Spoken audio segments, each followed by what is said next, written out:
Now, what we were talking about when I entered was, do you see a way for us to overcome some of the terrible challenges that have wreaked havoc with many of the changes that we were able to make and the progress we were able to make in not just in policy, but in spiritual realization of our decency and our goodness and our humanity and our generosity that really characterized the United States in its changes starting in the 1960s.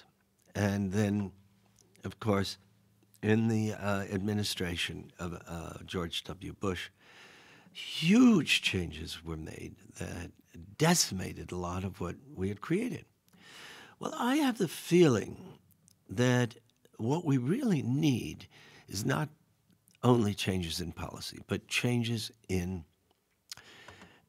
heart, in a healing of the heart. I think we are a nation that is like a hit-and-run driver. We do not deal with the injury we've done to our own or to other countries. There's no national dialogue like the one that they had in Germany after the Second World War and the Holocaust to try and purge themselves and deal with the horror that had gone on.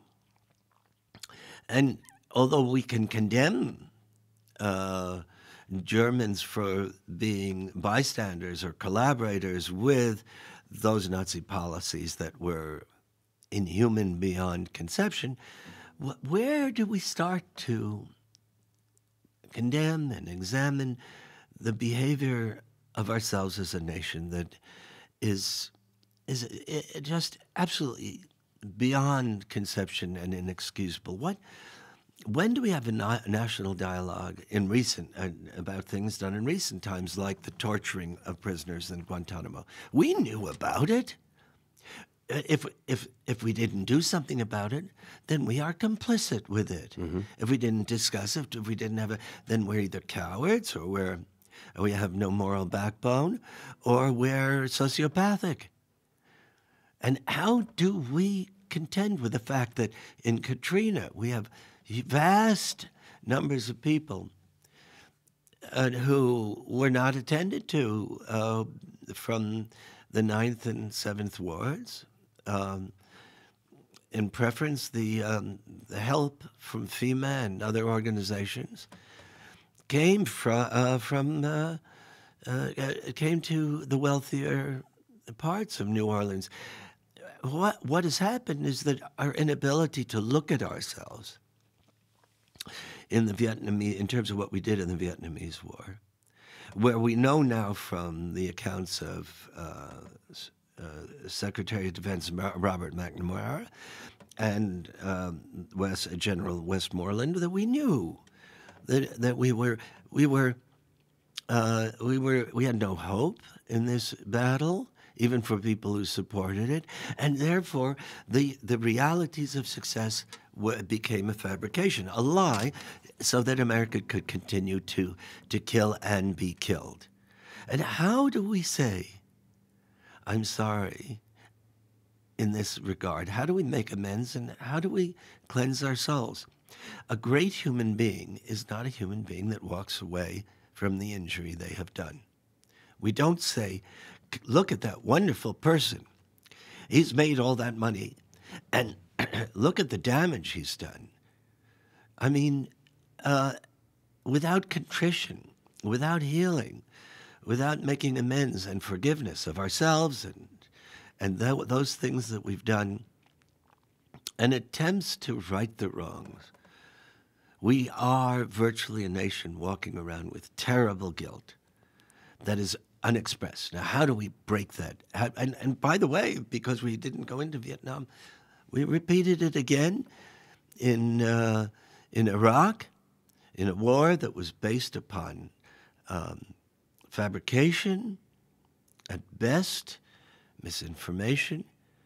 And now we sit here worried about an escalation in Afghanistan. Well, how do we deal with that?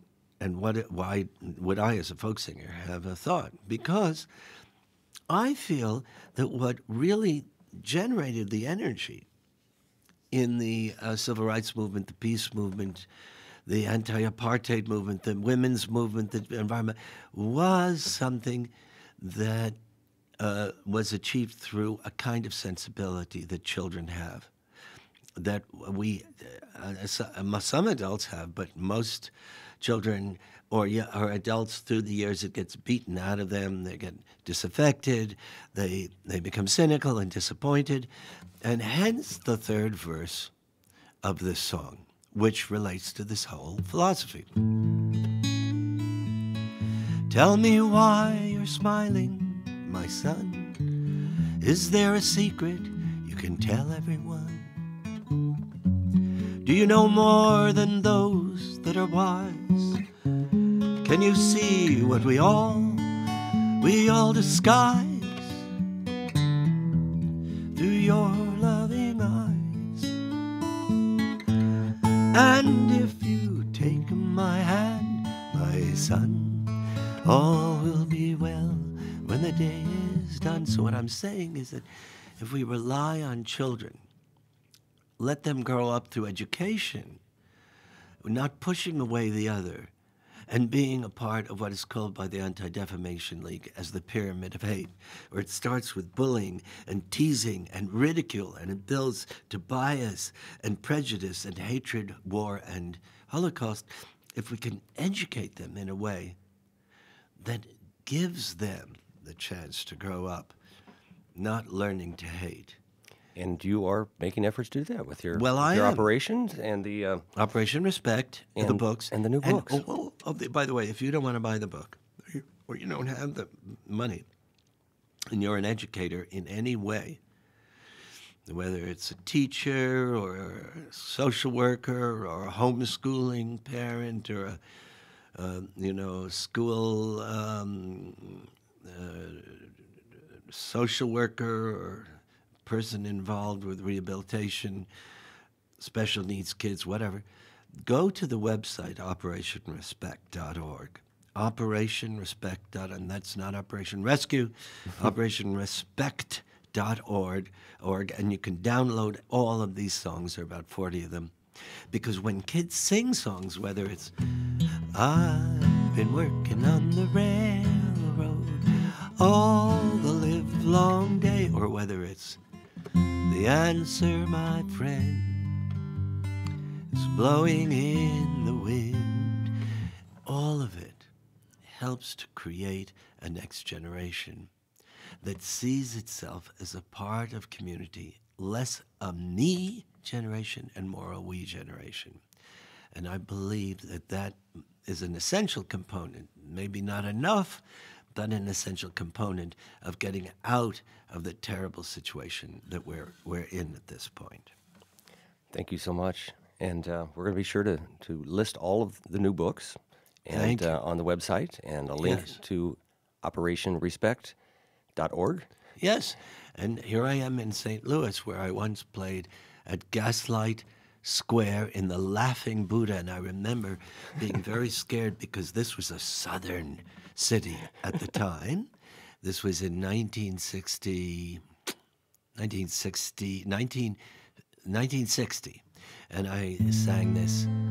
Southern trees bear a strange fruit, blood on the leaves and blood at the root, black body swinging in the southern breeze, strange fruit growing on the poplar trees.